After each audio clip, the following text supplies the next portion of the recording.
du Mondial de l'automobile à Paris. Autoroute Info, plein phare sur le Mondial de l'automobile. Voilà, on se retrouve porte de Versailles à Paris pour cette édition 2012 du Mondial de l'automobile où nous sommes en direct tous les jours jusqu'au 14 octobre entre 10 et 16 heures.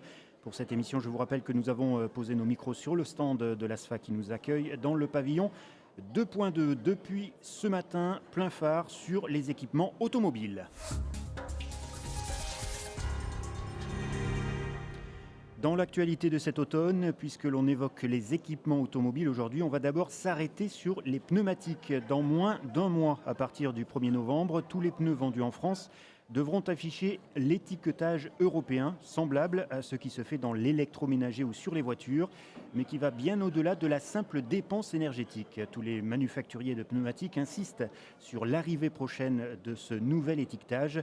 On écoute Dominique Aymon, responsable de la communication scientifique et technique chez Michelin. La première performance, c'est une performance d'efficacité énergétique parce qu'un plein sur 5, c'est pour vos pneus. Donc là, il y aura des pneus qui seront classés depuis une lettre A jusqu'à une lettre G. Et entre une lettre A et une lettre G, on va avoir 100 litres par an de carburant économisé. Ensuite, deuxième critère que vous avez sur l'étiquette, c'est un critère de freinage sur sol mouillé. Et là aussi, entre le pneu A et le pneu F, c'est quand même 16 mètres de différence de freinage sur sol mouillé quand on va freiner à 80 km/h. Enfin, dernier critère sur l'étiquette qui concerne le bruit d'un véhicule qui roule à 80 km/h sur une route. Ils sont classés en 3 groupes, une vague, 2 vagues, 3 vagues. Entre un pneu, une vague et un pneu 3 vagues, c'est 4 fois moins de bruit.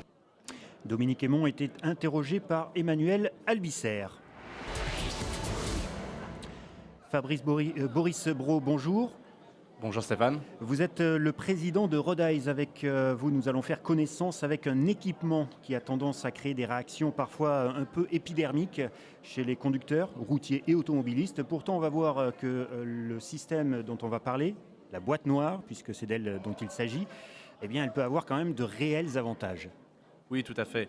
Surtout quand on parle de boîte noire vidéo. Alors pour expliquer un petit peu le produit en lui-même, c'est une boîte noire qui va enregistrer tous les paramètres du véhicule, à savoir sa position GPS, également la façon dont on conduit grâce à un capteur qui est à l'intérieur de la boîte noire et surtout la vidéo. Et c'est ça qui est important à signaler, c'est que nos boîtes noires ont ce côté vertueux de filmer la route et donc d'aider l'automobiliste, de le sécuriser dans sa conduite, parce que je pense qu'aujourd'hui, tous les automobilistes qui sont sur la route ont de nombreux exemples de personnes qui se comportent mal, de délits de fuite, de queue de poisson. Et c'est justement grâce à notre système qu'on va pouvoir apporter une preuve juridique autour à l'utilisateur. Alors rappelons justement que ce système de boîte noire, qu'est-ce qu'on y trouve dedans ? Quelles sont les données qui sont récupérées par la boîte noire ? Alors tous les paramètres de conduite, c'est-à-dire à la fois la vitesse, il y a un capteur gyroscopique comme je l'ai expliqué, donc qui analyse la façon dont on conduit, qui va permettre par exemple lors d'un accident de déterminer l'origine d'un choc, de savoir qu'on a été percuté à l'arrière droit du véhicule. On y enregistre également la géolocalisation grâce à un tracker, mais en plus le son à l'intérieur de l'habitacle et la vidéo. C'est un système de caméra, c'est construit comme un système de caméra de surveillance qui va boucler la vidéo, c'est-à-dire que s'il ne se passe rien sur la route, au bout de quelques heures de trajet, selon la capacité interne des produits, on va réenregistrer par-dessus. Donc c'est un système de caméra de surveillance qui enregistre tous les paramètres du véhicule, à l'intérieur et également sur certains, à l'extérieur et sur certains modèles également à l'intérieur de l'habitacle. Alors ça veut dire qu'il peut y avoir carrément deux prises vidéo, l'une axée vers l'extérieur du véhicule, l'autre vers l'intérieur du véhicule ? Alors pour expliquer un petit peu le produit, c'est un produit qu'on place à l'intérieur du véhicule, qui se place sur le pare-brise, près du rétroviseur intérieur, hors du champ de vision du conducteur. On a des optiques très larges pour filmer la route à 120 degrés. Ça se branche très simplement sur l'allume-cigare, ça prend quelques secondes pour le brancher comme un GPS. Et ça va filmer donc en continu ce qui se passe à l'extérieur du véhicule pour nos premiers modèles. Et on a un modèle qui est destiné notamment aux chauffeurs de poids lourds, mais également aux taxis, qui filment l'intérieur de l'habitacle, qui enregistre les passagers et qui va avoir donc en même temps que la vidéo extérieure, la vidéo intérieure de manière synchrone. Combien ça coûte un système embarqué comme ça, un système boîte noire ? Alors Le premier modèle coûte 129 € TTC et les modèles les plus élaborés de notre gamme coûtent 279 €. Les plus élaborés, c'est ceux qui ont la vidéo justement à l'intérieur. Voilà, qui filment à l'intérieur. Ce qui est intéressant ici en direct du mondial avec les gens qui visitent notre stand, on explique qu'il n'y a pas d'abonnement. Donc c'est un produit qu'on installe une seule fois et qui va avoir des bénéfices dans le futur proche, puisqu'on parle à de nombreux assureurs. On a des exemples outre-Atlantique sur ce type de matériel où des assureurs ont pris la parole, ont déjà donné des primes d'assurance pour les bons conducteurs, offert moins 10, moins 15, moins 20% aux gens qui installaient de tel matériel. Également des gens qui ont du mal à s'assurer, et on pense notamment aux jeunes conducteurs. L'installation de ce type de matériel va permettre justement de prouver qu'on est un conducteur responsable. Alors à qui cela s'adresse? À des particuliers ou à des véhicules de flotte?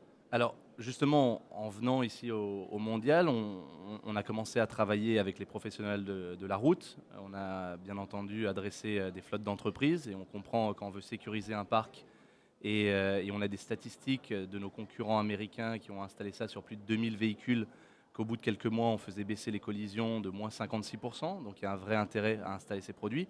Mais aujourd'hui, on a vu, et on venait ici au Mondial pour rencontrer le grand public, pour leur expliquer qu'il ne fallait pas avoir peur de la boîte noire vidéo, qu'on était, et je pense aux gens qui sont au volant, qui conduisent, qui sont dans leur voiture un petit peu en insécurité. Et pourquoi? Il y a 200 délits de fuite par jour aujourd'hui en France, plus de 70 000. C'est un phénomène en pleine explosion. Des gens, parce qu'ils roulent certainement sans permis ou sans assurance, qui est au moindre accrochage, s'en vont. Et généralement, on est un peu choqué par l'accident, donc on n'a pas le temps de relever la plaque minéralogique. Et c'est d'où l'intérêt de la boîte noire vidéo. Alors il faut d'autant plus ne pas avoir peur de la boîte noire embarquée, puisque finalement, aujourd'hui, déjà dans les voitures, un nombre considérable de données peut être récupéré à l'issue d'un accident. Voilà. C'est intéressant, Stéphane, que vous preniez cet exemple, parce que en effet, le grand public n'est pas informé par les constructeurs automobiles qu'aujourd'hui, à l'intérieur de leurs véhicules neufs, depuis les années 90, l'apparition des premiers airbags, mais également des systèmes d'ABS, il y a des capteurs dans tout le véhicule. Et ces capteurs, lors d'un accident, les enquêteurs vont pouvoir justement les récupérer et voir à quelle vitesse le véhicule s'est arrêté ou pourquoi l'airbag s'est déclenché. Et tous ces paramètres sont étudiés et on arrive très précisément à reconstituer l'accident et à savoir à quelle vitesse l'accident a eu lieu et si la personne était à 150 km/h au lieu d'être à 130 ou à 110 sur l'autoroute ou sur une route départementale. Donc c'est des éléments précis qu'il y a, et la boîte noire vidéo, elle ne fait finalement que matérialiser ce qui existe déjà dans une voiture. Voilà, en fait, la boîte noire va juste collecter toutes ces informations qu'il y a dans les capteurs et va les centraliser au final. Et la vidéo, et je pense que les auditeurs comprennent le côté vertueux de la vidéo, c'est-à-dire qu'une boîte noire qui est derrière un capot va juste enregistrer les paramètres de vitesse, les paramètres de l'airbag, les paramètres d'accélération, les paramètres du moteur, mais ne va pas servir pour expliquer un accident inexplicable, une biche qui sort d'une forêt, quelqu'un qui se jette sur les roues, quelqu'un qui fait une queue de poisson et qui s'enfuit. Tout ça, grâce à la boîte noire vidéo, aujourd'hui, on aura une preuve juridique à amener devant un juge. Alors, une question quand même, Boris Brault, sur cette boîte noire. Qu'en pense la CNIL ? Justement, on a travaillé avec notre cabinet d'avocats pour s'enregistrer auprès de la CNIL. Il faut préciser que le système de boîte noire vidéo à fin privée est donc installé à l'intérieur de son véhicule, enregistre sur carte mémoire. Donc on n'envoie pas ces informations sur un réseau ou sur un serveur. Donc on est propriétaire de ces données.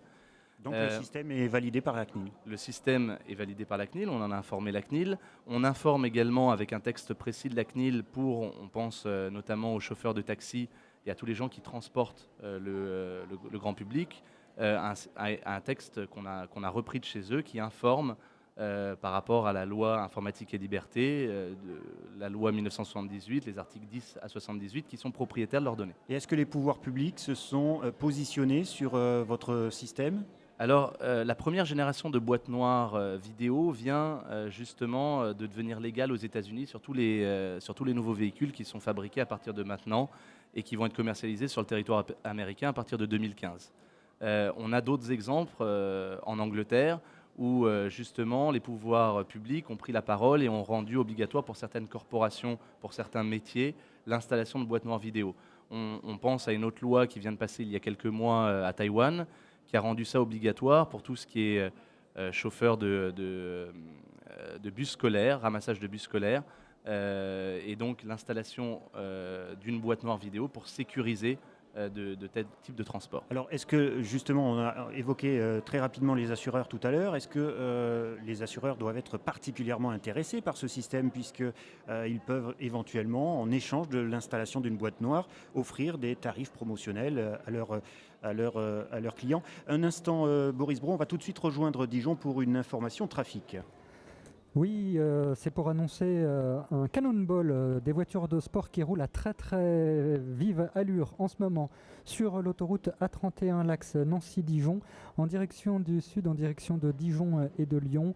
Il faut être attentif en ce moment à partir de la sortie numéro 8 et jusque dans le secteur de Langres. On nous a signalé 3 voitures de sport qui roulent très très vite en ce moment sur cette autoroute A31. Les forces de l'ordre sont dépêchées sur place. Voilà, on va revenir très vite à l'infotrafic. On va tout d'abord terminer notre discussion avec Boris Brault parce que je voulais avoir quand même votre avis sur les assureurs. Quel contact vous avez avec eux aujourd'hui en France? Alors on a eu la chance de rencontrer plusieurs assureurs ces derniers jours et donc de discuter avec eux, de leur montrer que pas loin de chez nous, dans un autre pays qui est l'Angleterre, déjà des assureurs avaient pris la parole et donné aux conducteurs responsables une baisse des primes. On va dire entre moins 10 et moins 20%, donc il n'est pas négligeable. Et on discute avec eux justement à travailler sur ce type de produits, à les proposer aux utilisateurs et donc à les mettre. Aujourd'hui, nos produits sont disponibles sur le marché et à voir avec eux quelles primes ils seraient capables d'offrir, en tout cas peut-être. Donc le sujet est à suivre. Le sujet est à suivre et devrait être discuté ces prochaines semaines. En tout cas, pour les bons conducteurs, au moins ne pas augmenter leur prime d'assurance, puisqu'on sait que les femmes, dans quelques semaines, par rapport à la parité, vont avoir une assurance au même niveau, au même tarif que les hommes. Merci Boris Brault. Merci à vous. Merci de nous avoir accompagnés durant ces quelques minutes sur Autoroute Info. Tout de suite, on évoque la voiture du jour. Après la version Racing et la version Prestige, voici dans la famille DS3 le cabriolet, comme l'explique Étienne Menant, chef de produit DS3 pour Citroën. Il nous présente un véhicule qui se devait de conserver la signature esthétique de la version d'origine. Cette voiture-là, donc, a l'avantage, comme architecture, de conserver tout ce qui fait l'attrait de Citroën DS3, c'est-à-dire l'aileron de requin. Deuxièmement, c'est quand même le pavillon flottant renforcé par un effet biton. Donc là aussi, l'architecture qu'on vous propose permet de le conserver. Puis le troisième atout, c'est qu'on pourra profiter du plaisir de rouler découvrable, quelles que soient les vitesses. C'est-à-dire jusqu'à 120 km/h, vous pourrez ouvrir et fermer la voiture et vous n'êtes pas obligé de rétrograder à 30 km/h pour pouvoir profiter du moindre rayon de soleil. On a travaillé aussi sur toute la partie arrière, autour de la lunette arrière et du volet, qui a une singularité, c'est une cinématique innovante. Alors l'arrière est effectivement très innovant. Au moment où la capote s'ouvre, la vitre arrière se rétracte. Et pour ouvrir la malle arrière, alors ce n'est pas un effet portière qui s'ouvre avec beaucoup d'ampleur finalement, mais c'est un volet, une sorte de volet qui se rétracte le long de la vitre. Oui, pour maintenir cette prestation de lunettes arrière vitrées de grande dimension, on a proposé de la désolidariser de la toile de façon à ce qu'elle vienne se poser sur la tablette arrière pendant que la toile vient se poser ensuite gentiment sur la partie arrière. Et cette prouesse technique permet à la DS3 de proposer avec 245 litres le plus grand coffre de sa catégorie. Prochain rendez-vous plein phare en direct du Mondial de l'Automobile à 14h avec Adeline Després qui recevra Fabien Pierlot et Sébastien Delhomme, représentant respectivement Coyote et TomTom, afin d'évoquer les systèmes GPS et assistants d'aide à la conduite. En attendant, le Mondial de l'Automobile 2012 est à suivre aussi sur Autoroute Info et sur les réseaux sociaux.